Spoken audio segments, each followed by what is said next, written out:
limits, boundaries, borders. When we're children, they're set for our good. So lost. To protect us, to keep us safe. How did something that was meant for our good and our protection, limits, come to define us? Am I good enough? What about my career? What Did I lead a good life?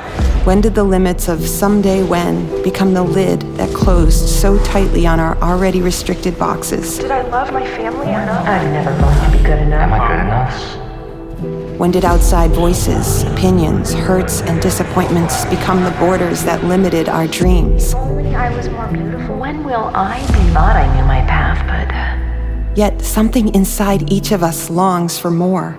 For life beyond our limits, for possibilities that are waiting for you to reach out to seize. So the question is, are you willing to take that step?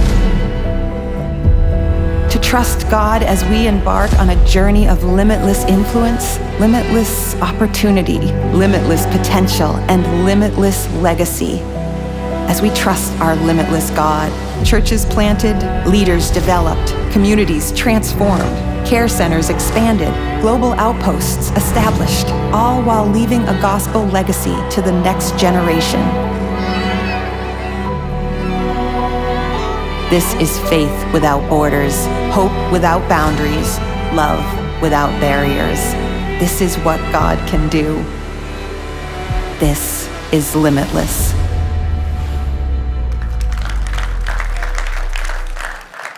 Let me begin reading some of the prayer requests that we've received over the last few weeks. Pray for me as I go through a custody battle. I'm being falsely accused of alienation and being mentally unstable by my ex-husband. I pray I can be reunited with both my kids. Pray for me, I'm a young teen in high school dealing with drugs, depression, and out-of-control anger. Parents are divorced and they're completely exhausted with me. Please pray for my healing and pain relief from extensive back surgery, lung blood clots, and headaches. Pray for my friend who's self-harming herself almost every day. She's picking her arm with her fingers and breaking skin. She needs deliverance and breakthrough. Please pray for my son who's dealing with deep depression. Please pray for me as I will be spending time next weekend with our unbelieving son. Pray that God gives us wisdom and boldness to share Christ's love for him. Pray for me as I don't have the energy in the past year that I once did. I've been hiding it. I need prayers because I'm still in remission, although I just found out that I've got infected lymph nodes in my left breast. I mean, I'm so thankful for the openness, the transparency of so many people. I mean, we get hundreds of these each week that we get the privilege of praying for.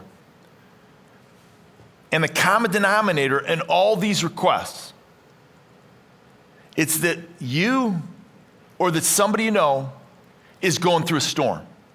I mean, you're going through a storm, and I'm telling you, it's a crisis, it's a difficulty, and you're crying out for God's help. You're crying out for God's wisdom. Man, you're crying out for God's mercy, for his healing. You're crying out for God's guidance in the midst of the storm. And so that's what I want to talk about. Hey, grab your Limitless guide. I know you all got one because we talked about it. We handed them out last week. If you didn't get one, just put your hand up. I know we want to get that to you. Turn to page 42. If you're online with us, we're so thankful for you joining us. And you can do this. You can go to the website. You can go to the app, or even in our little chat box. I think we got a little link that we want to put this Limitless guide in everybody's hands. So if you just got yours today and you weren't here last week, let me just give a quick overview. It's a resource that our team put together. Can we give a big shout out to them? I mean, they did a great job with this. And the first part of it, it contains the vision.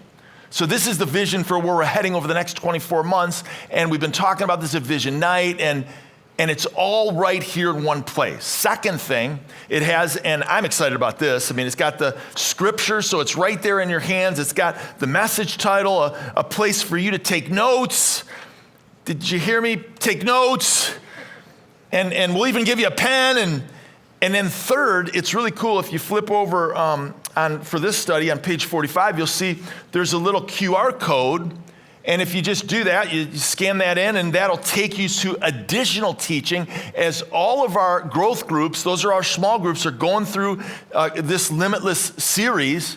But you can also, you could download it for individual study or for you or your family. And then lastly, it's got what we're calling a commitment card. And this is the piece that's in there. And we're saying, hey, take that for now and just set that aside. We're going to really dig into that in the next 4 or 5 weeks. But for now, just put it in a safe place and start praying for you and pray for our church family. So put it on the bedside table, maybe put it in your Bible for when you open it up, and that when you call out to God, that this would be a part of your prayer life now for the next several weeks. So title of the message today is this. You can see it on page 42. It's Limitless Faith Guides. And I want to talk with you about what's happening in the midst of our own hearts, in the midst of the storm. And so it's raining. It's raining down. You feel like it's pouring. But what's really going on for us and our faith? And so let me begin reading in verse 35 of Mark chapter 4 on page 42 of your guide. And it says, on that day, when evening had come, he said to them, just write Jesus right above that, let us go across the other side. And leaving the crowd, they took him with them in the boat, just as he was, and other boats were with them. And a great windstorm arose, and the waves were breaking into the boat, so much so that the boat was filling. But he was in the stern, Jesus was, like he was asleep on the cushion. Isn't it funny? He's like this disaster, and Jesus, it's all good. And so they wake him up. I imagine him just shaking him. Teacher, teacher, teacher, do you not care that we are perishing? And he awoke, and look at that, underline that in your book. We're going to go back to that word. He rebuked the wind, and he said to the sea, be still, peace, be still. The wind ceased, and there was a great calm, and he said to them, guys, come on, man, why are you so afraid? Now, this is when you're catching me because you're all looking what it really says, and when you're not, it doesn't say, come on, guys, man. That's the modern day interpretation. But then look what he says. Guys, have you still no faith? And they were all filled with great fear. Wait a minute. He just calmed the storm. And they said to him, who is this? Who then is this? Even the wind, the sea, they obey him. Hey, first thing to recognize when we're in the storm, or even when we just got out of the storm, what just happened? And there's either one of three things happening. Sorry, I hate to just burst your bubble today. You're either in the storm, coming out of the storm, or what else? I'm heading in. I'm heading into another one. Sorry to be the bearer of bad news at church on Sunday. But what's going on? Well, my faith, it's being tested. That's what's going on. And so when God guides me through the storm, it's a test of faith.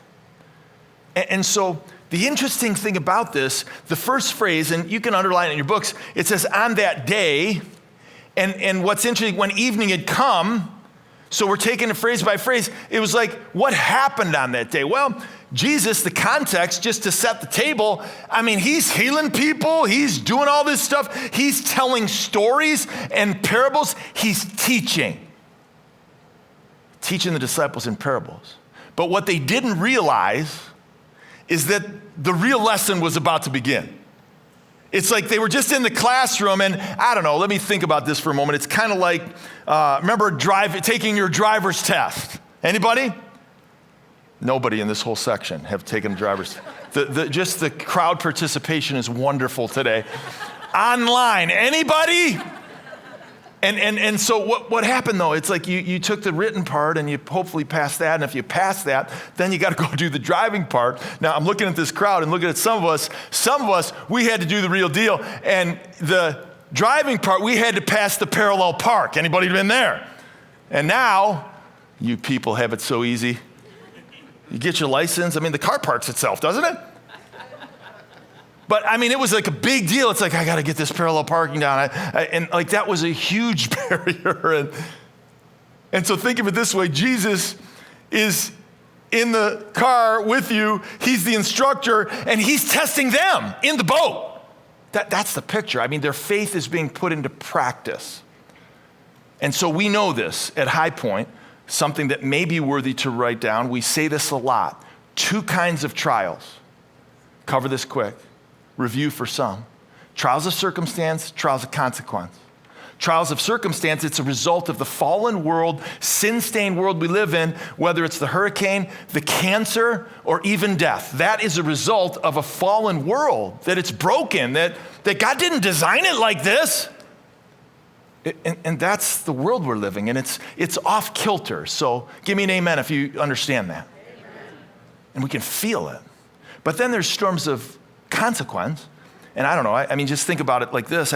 Many of you know that I teach in Wheaton, and I kind of go back and forth. So I just got here, and I was on Naperville Road from our Wheaton location coming through. Now, let's just say that on some Sundays, I treat that as the Autobahn. And I just go as fast as I want. I mean, I'm not saying I did that today. But if I did, I shouldn't be surprised when the cop pulls me over and he writes me a ticket, because it's on me, man. Like, enough of this getting all upset at the cop. Like, it's like, dude, you were speeding. Pay the man. And that's a trial of consequence. And so the difference between these is really important, because it's in your response. Not necessarily God. I mean, he's going to be there for you. He loves you. He's your dad. He's going to meet you in all of them. But then your response for a trial of consequence is different than circumstance, because it's going to start with repentance. It's going to start with remorse. And at times, it's going to be restitution. Hey, I got to make this right. And City of Wheaton, $150. I've never written that, but that's the difference. So thinking caps on, studying God's word together, happy to be in church on Sunday. Is this that the disciples are in a storm of consequence or circumstance? Yeah, it's circumstance. I've done this message 4 times. You're the first ones that got it right. I'm like, am I saying it wrong? And it's because James chapter 1, let's give some biblical support. Jesus, it says that God doesn't tempt us. So God's not going to tempt you or me to sin. And so he's not tempting them as they go to the other side to sin. He's not doing that. So as we get started on this generosity journey, I mean, it's a challenge that man, I'm trying to grow in generosity. And I would say that our church has been growing in generosity. And I'm really thankful and excited about that. Some of us, we were in our pastors and their wives from our church here, our location pastors and our network pastors. We were at a retreat in Florida. I think I wasn't supposed to say that because you're all jealous because we were in the sun and you weren't. No, it actually wasn't that great there either. And so we were there and we're getting together as a network to pray through what the Lord's doing and encourage each other. And Pastor Al Blake from our Highpoint St. Vincent location, that's an extension site. Many of you remember he's in the Caribbean, and he's even talked about in this book. We want to help him and his wife Debbie and their congregation. I mean, God's doing miracles there, and we want to help them get into a church building. And so we were with Pastor Al, and some of you might remember that last year they had a volcano, the Growth and Generosity. You, along with others, we gave over $75,000. Can we praise the Lord for relief efforts? Isn't that awesome? And so I was with Pastor Al, and I'm like, hey, can you cut us a little, he wanted to say thank you. And so take a look at the screen with me, and you see Pastor Al from St. Vincent. Hi, Highpoint. Debbie and I were super excited this past week to join with Pastor Ron and Jody and the other network churches at the retreat. It was a blessing from start to finish. I wanted to just give you a quick update. Thank you so much for praying for our island.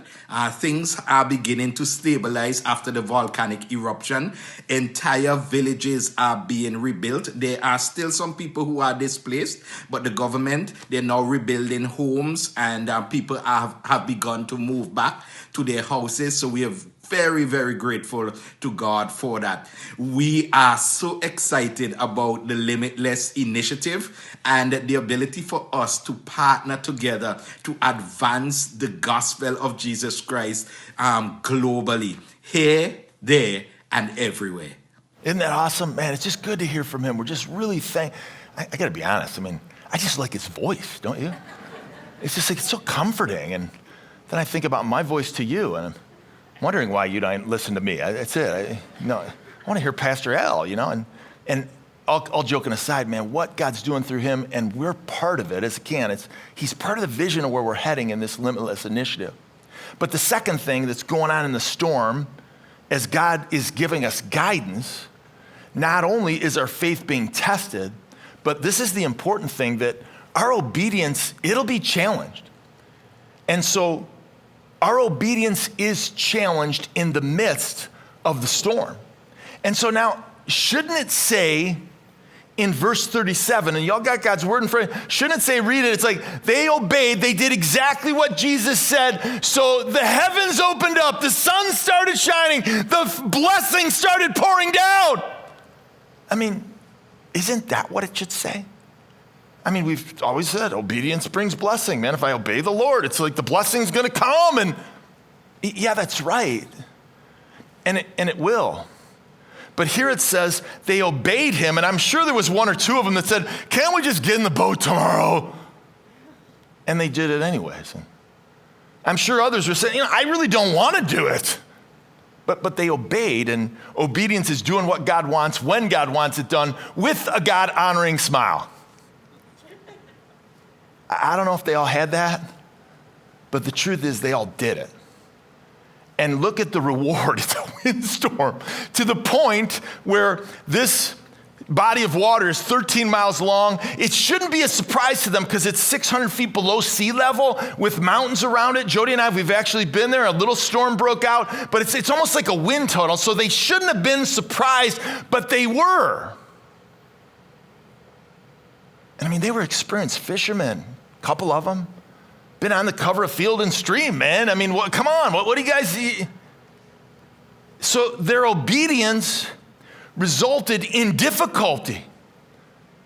And again, don't want to burst your bubble, but the Christian life, I remember learning this, when you become a Christian, the Christian life doesn't get easier, it gets harder. How many would attest to that? Give me. I mean, it just does. And one of my favorite classic works is by Eugene Peterson, and he makes this point in the title. He says, a long walk of obedience. That's what the Christian life is. It's a long journey of obedience. That's the title. And so, yes, there's going to be blessing that it's going to come, but just because you take a step of faith and you do exactly what God wants, that we're living in a culture and there's things that are happening that, man, we believe this book and we want to please God. And oftentimes things don't get easier, but they get harder as a result of your obedience when you do exactly what God desires. I mean, that's what we're seeing here. Now, as we go through this journey together, I know, I just want to, as best that I can, I want to try to help you, because some people are, you've been to our church for years. Others I'm just getting to know. And I just want to open up my heart to, as much as, we got many people joining us online, and I just want to take a moment, and because obedience, let me tell you about our faith journey in generosity for Jody and I. So I remember, it's funny, I've said this before, you'll get a kick out of it. When we first started coming to church, we went to a church and we're in our late 20s, and I mean, there was they had a drama and music, and we were what I would call tippers. Do you know what I mean by that? Is that we would, hey, that was a good message, let's tip them good this week. Hey, that was awesome. That was a good special, man, that guy was on key, give him a little more. Now, you know what happens? We were just in Florida. They actually add 18% to your bill. You have restaurants like that? And they just add it in there. So we're thinking about just adding 18% to everything. I'm just thinking out loud, I'm kidding. But Jody and I, we were tippers. And then I'll never forget the Sunday where you'll know who this is. This gives you some of the time frame. And so there was a guy who walks up on the stage. I'm like, oh my gosh, I know that guy. He plays for the Chicago Bears. And he went to this church. And he was number 50 with the eyes. You know who I'm talking about? Middle linebacker, Mike Singletary. And he steps up, and I'll never forget, man, my eyes are glued. I'm just like, whoa, what's he going to say? And he's talking about obedience in the Christian life. And then he begins to talk about tithing and generosity. And that he gives 10%, that's what tithing is, back to the church. And storehouse tithing, that no, it goes to the local church that you belong to. And it caught me because, and I don't think I was the only one, because there was a lot of us that knew about the contract that he had just signed the year before. And we're like, and then I'll never forget what he said. If I wouldn't have started tithing on my first job with my first $100 with my paper route, I'd have never been able to start to tithe now on the $1 million contract I just signed in the NFL. It's a discipline. It's a process. And Jody and I, so we're sitting there, and I mean, I'm a tipper, and our journey, fast forward, I went to be a tither, and now what I would say is that we're trustees. And so what I mean by that is we recognize now, we've grown in our faith that, man, God owns everything. Can I get an amen? I mean, from the shirt on your back to that car that you're driving, you say, hey, my car's not doing too well. It's kind of starting. I want to give the keys back to him. Hey, he owns it. But he owns it all. And so we look at it now, Jody's here in the audience, that we look at, it's on consignment. And we're entrusted with it. And I know the Steiners think this way too. And man, we're entrusted just to do our best. And everything we own, I mean, everything we have, including our kids, man, you got them for this short window. And that, man, we would do our best. And they belong to God. And we can only do our best. We're entrusted to them. And that's the lesson as we went from tithers, we started as tippers. And we weren't very good tippers. And we went to tithers and we went to trustees. And so as you are on your generosity journey, hey, that didn't happen all at once for us. I remember, Jody's here, I remember walking up a couple messages, man, sweating to death, like, oh my goodness, like I didn't know. And we're all on a journey. But your obedience is going to be challenged in your Christian walk, despite the storm. Third thing, good stuff so far? With that kind of response, I'll just sit down. Next thing is this. When God guides me through the storm of life, my patience is going to be tried. Like there's going to, it's just like, man, the wind is in my face. Imagine these disciples. I mean, again, these guys are experienced fishermen. Some of them, couple of them, they've been on this lake before. They shouldn't have not expected this. And the storm whips up. Hey, let me do this. Let's just have some fun. We all got our pens, and I appreciate you guys taking notes. I'm wondering what's happening in the second row here as you're taking notes on her hand. I'm sorry, I just had to call that out, but that's what's going on here. So praise the Lord. That's good. You guys write something on his hand. He needs it. I'm kidding. She's writing reminders. Okay, what does it say? I can't see that far. I'm sure. Go Rams. It says go Rams. Are we stuck on I'm talking about the Bears, and you're thinking about the Rams? Come on here. Okay, I want you to draw something. I want you to draw something in your book on her hand. No, this is better. You guys draw it in the book, you draw it on her hand. This is what's happening in the story. I'm going to give you a picture of it. So go ahead and just draw that right now. Jesus is sleeping. And what are the disciples doing? They say, we're perishing. They think they're going to die. Somebody's enjoying writing the crossbones on somebody's hand right now. And that's what we see. Now peel back the layers of this, because what's happening is Jesus is asleep, they wake him up, they're like, we're perishing, teacher, we're perishing. And then what does it say?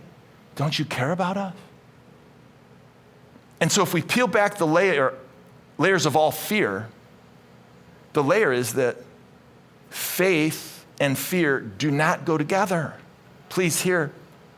Faith will take care of fear, or fear will take care of faith. That's what's happening.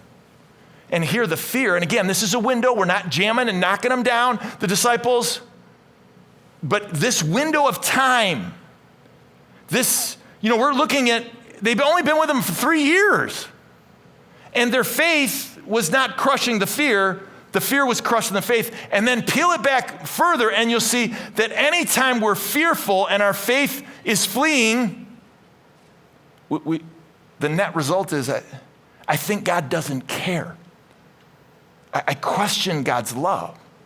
That's what's going on in the text. They're questioning his love for them.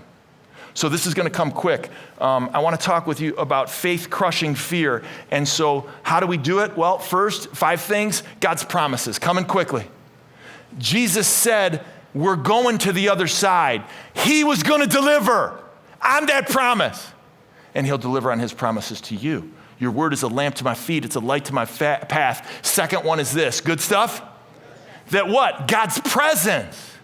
If we're honest with ourselves as we read this story and Jesus is asleep on the disciples, with the disciples in the boat, I wonder if you've ever felt like Jesus is sleeping on you. I mean, I have. God, aren't you aware of what's going on here? Like, don't you see I need your help? And we question it because our fear is conquering our faith. And so God's presence, do not fear, for I am with you. Hey, even if you think I'm sleeping in the corner, I'm here. I love this text. Do not be dismayed, for I am your God. I will strengthen you and help you. I will uphold you with my righteous right hand. Third thing is this, God's power. Now, Mark chapter 1, 2, and 3, I hope you'll read through the Gospel of Mark during this series. It's one of my favorites because it's the shortest, just being honest.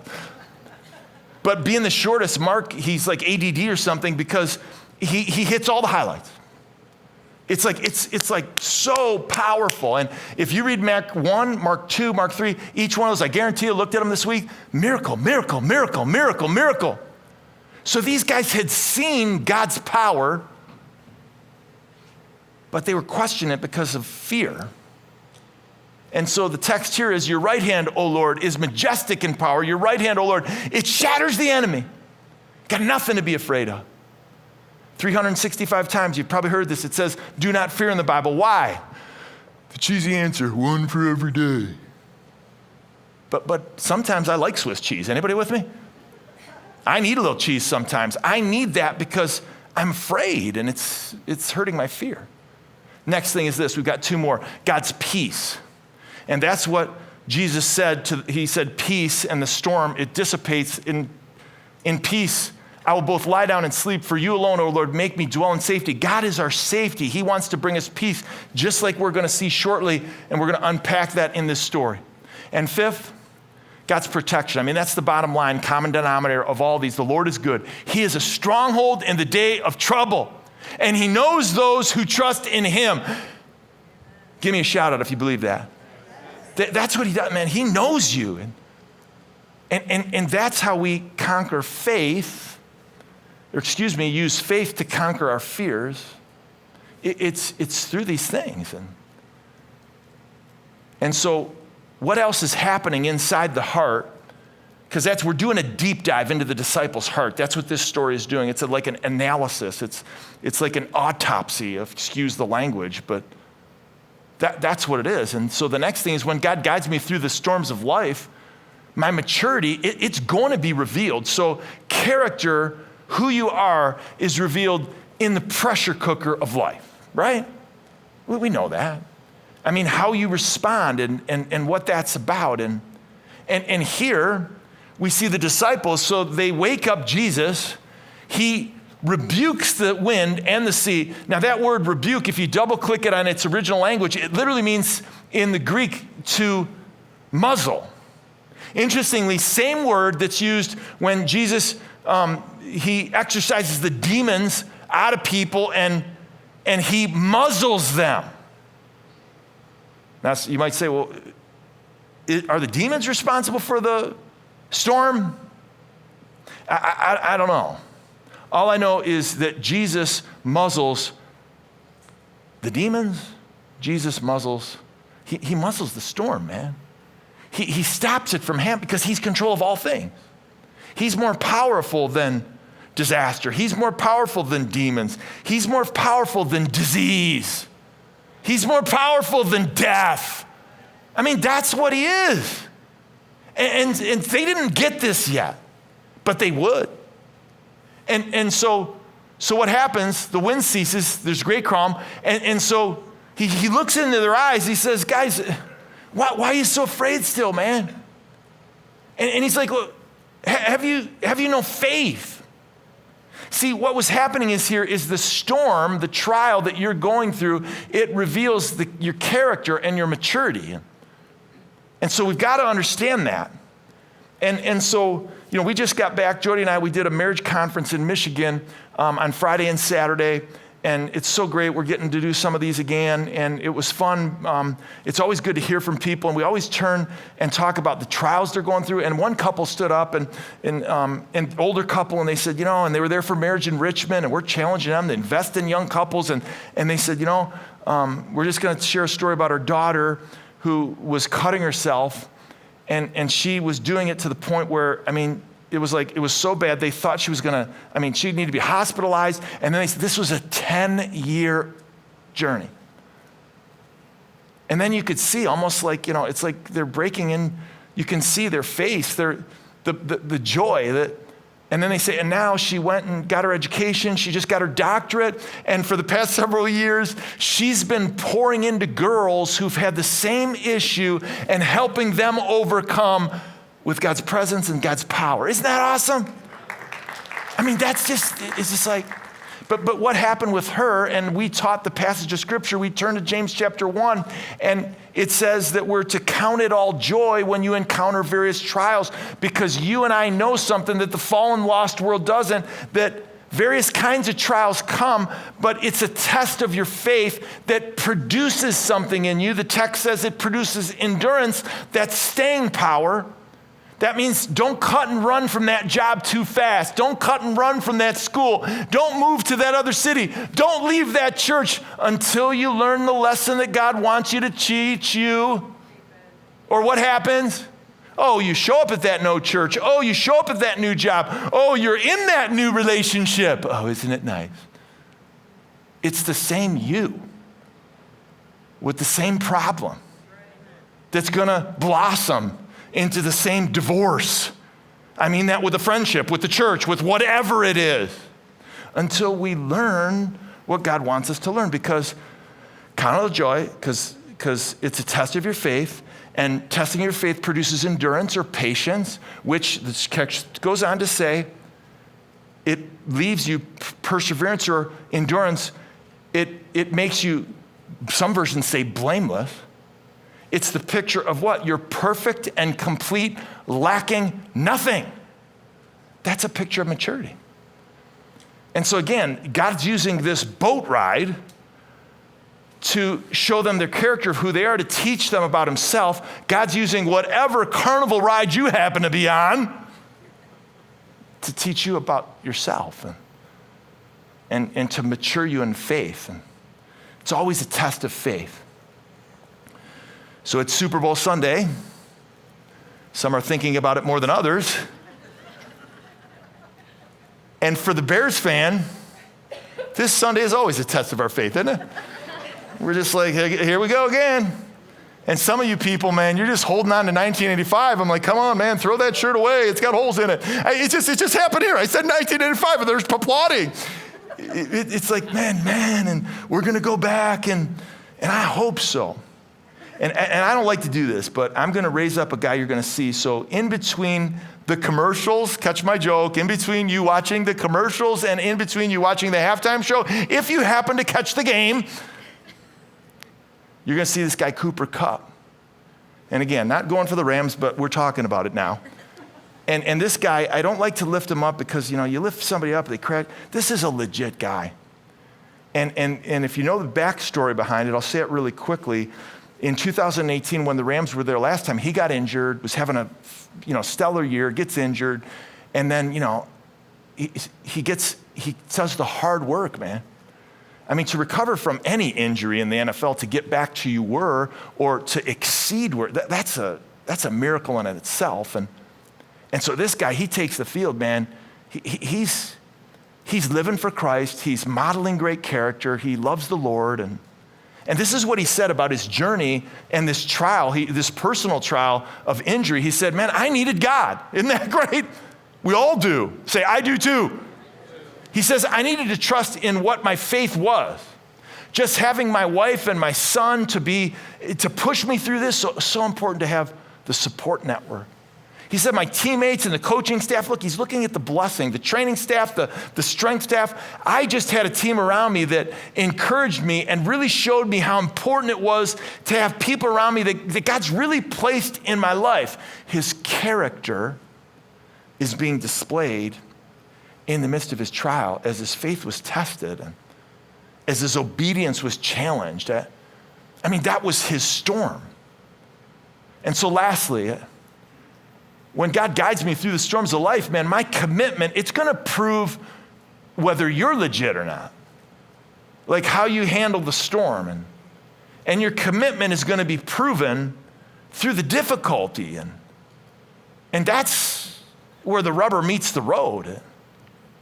And so here we see in Mark 41, we see the miracle happens, the storm settles, the sea is as smooth as glass, and they're filled with great fear. And Jesus is like, what the heck? And they're like, I don't know if they whispered it. I don't know if they shouted it. I don't know if they all said it together. Who is this? Like, who is this man? Even the wind, even I'm telling you, the wind and the sea, like everybody obeys him. That they recognized, but it was in process. And again, it's in process for some of us, but said all this to simply reduce it to this one sentence. I've hinted at it. This is what's going on in the story. If you've tuned out for the whole time online, tune in right now. I'll wait for you. This is it. You know it. The problem wasn't the storm outside the boat. The problem was the storm inside the boat. And it was an individual storm in their heart. And Jesus is so patient. Jesus is so loving. Jesus is so good. He will use any outside influence or circumstance to prune your heart, to push you towards him. Jesus wanted to calm the storm in their hearts, and he used the storm outside of the boat in the process of doing that. And guys, that's what he wants to do with us. And so it is not lost on me. I think some of us, we think it is. It is not lost on me that some of you are thinking when I say put this commitment card off to the side and pray about this, and you're like, you know what? Are you clued into what's happening in my life? My husband just lost his job. I can't even pick this thing up. You know what COVID did to our business? Like our business is crushed, man, because of COVID. Like it's not the same. Like, are you kidding me? Some of us are thinking, man, with what's going on in our world, I wasn't planning on sending the kids to a Christian school, but you better believe right now I am. Others are like, man, I haven't, college is not that far away. I haven't saved enough for that. God's got you, man. Don't let any storm in your heart be reduced to confusion and persuasion of what the enemy wants because of a storm outside. And so he's got your back and he knows your situation, and I can guarantee he's not sleeping on you. He's not. And so there's common barriers, I think, to what we're talking about in this series. There's common barriers to generosity. So I just want to take a moment and kind of hit the tension that can be in the room that these are what we hear. Pastor Craig, and he meets with people. I've been meeting with people, talking to people. When generosity comes up, in our experience, these are the barriers that happen. And the most common, I've never given before. And that's great. Hey, I didn't know that I was on this journey of generosity. I just never did it. If that's you, it's start now. How about this one? I've heard this. I can't afford to give. And so when that's happening, there's really break it down, because there's two things that are happening. Either it's I can't afford to give because I spend too much and I don't have enough, or, hear me right, I don't have enough to save. Or, hear correctly, I save too much. If you grow up in a house like mine, it wasn't about spending too much. It was like we were saving not for the rainy day, we were saving for the rainy century. I'm fearful. I don't know if I'm going to have enough. And so this idea that I can't afford to because of whatever reason. And how about this one? I thought generosity, I love this one. Yeah, I'm in, man. I'm in for generosity, but it's for the guy with the mansion down the street. Isn't that who we're talking to? I mean, you're not talking to me. I just think of one story in the New Testament, and Jesus, man, he lifts this up. It's that woman, she had 2 pennies. She gave everything she had.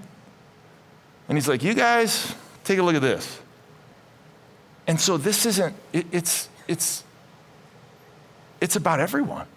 And that's why it's about the togetherness that we have. It's about the goal of 100% engagement. And so when we're talking about a journey, because that's what generosity is, what window are you in? What season are you in? Are you growing? Some would say, well, I don't think blank needs my help. And you fill in the blank. I don't think the church needs my help. I don't think that, that good cause needs my help. I don't think that person that's in need needs my help. I don't think there's anything I can do. I don't think, that church in Africa needs our help. Now let me slow down for a moment. And so I'm thankful that at our church we're digging into solid biblical teaching. And so I think we understand the order of giving and a heart of generosity.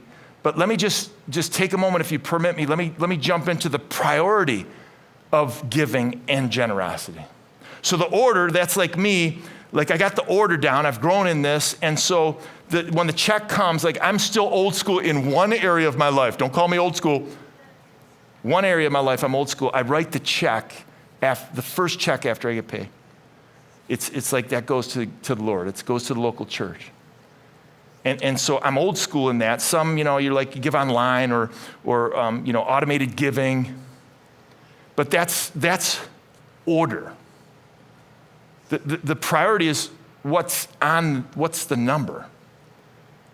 And so your checkbook will reveal your priorities. And for some, and please hear my heart on this, Jesus wants to be first place in everything. And so he's to be preeminent, it says in Colossians chapter 1. Because of who he is. And so when we're talking about priority, sometimes we've gotten into situations where the mortgage is really the priority because we got in a home that's huge. Or in other family situations, you know what? The kids are the priority in the spending. And again, I'm just calling truth, right? Am I speaking truth today? And whatever it is, that recreation, that thing, whatever, it's not about the order. It's about the priority. And Jesus, he wants to take precedence over all things. And then so the other thing we hear in common barrier is, I don't think my giving is going to make a difference. And this is the beauty, and we'll get to it. It's the story of the fish and the loaves. And what does God do, man? He just multiplies through people's steps of faith and steps of obedience. And that's what he does. And so, as it gets quieter and we receive instruction on often what's an ignored topic in the church, our generosity, God wants to settle the storm outside the boat so he can settle the storm inside the boat. Amen? And he wants us to be generous with our time, with our talents, with our treasure, with our testimony, Don't separate them. Generosity, discipleship. And these disciples, hey, catch this window into who they were then and what they became, is they gave their very lives for the gospel and the message. So we've landed on this definition for generosity for the series. Generosity is a mindset. That's what it is. That believes faith has no borders because we want the gospel to go forth. And also that it ultimately results in a happier and fuller life because it anticipates God's provision. Hey, God's gonna care for me, man. God's got me. And it does what? It sees giving as a blessing to bless other people. And it doesn't fear lacking, whether that's lacking because I saved too much or lacking because I saved too little. There's no fear. So we're going to close our service with a story of a couple, and we know them well. I'm not going to rob it of it. But believe me, it's awesome. But they're a couple that they went through a storm together. And then they went through a storm. I love this. They're going to tell you about a storm that happened in his family specifically. And it ties directly to one of the initiatives that are right here. And they're going to share how they grew in faith and generosity through the whole thing, through the storm. And so as you're listening and watching them, think to yourself, in the storm that you've been in or are in or heading into, that how am I going to grow in generosity? How am I going to grow in faith? How am I going to grow in maturity? Take a look at the screen with me. I'm Bob. This is my wife, Jen, and we are the Haleys. We have been coming to Highpoint for just about 10 years. And in our time there, our family has grown from just the two of us to welcoming 4 little ones. So we're now a family of 6. Spiritually significant moments. I know for me personally, it was my baptism. And to have my children there witnessing it was just that much sweeter. And having the opportunity after we were home to speak more about what baptism is as our 2 older girls spent the next couple hours baptizing their Barbies upstairs, and just those small moments that you'll never forget. Let's see, our oldest is 6, and just before she was born, we had a miscarriage, and it was something we had never experienced before and did not know where to go with it. We couldn't fathom why it was happening and what was going on, but as soon as I started talking to the women in my group, they just poured around me, so I get emotional thinking about it. But the support that they gave and the number of people that came out and they said, I've been through this, or I've never been here, but I'm here for you. Let me know how I can pray for you. And being able to see that, how people just come out of the woodwork to support you and lift you up during times, has been wonderful. I'm really excited for this kind of journey that church is embarking on with the Limitless journey. It's just another opportunity to lean in.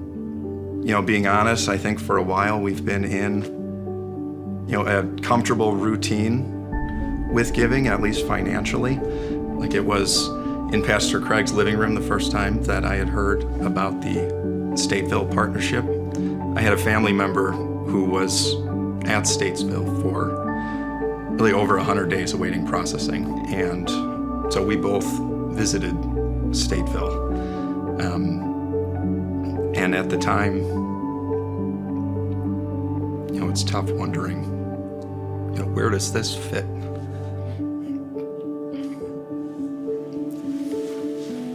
In your plan.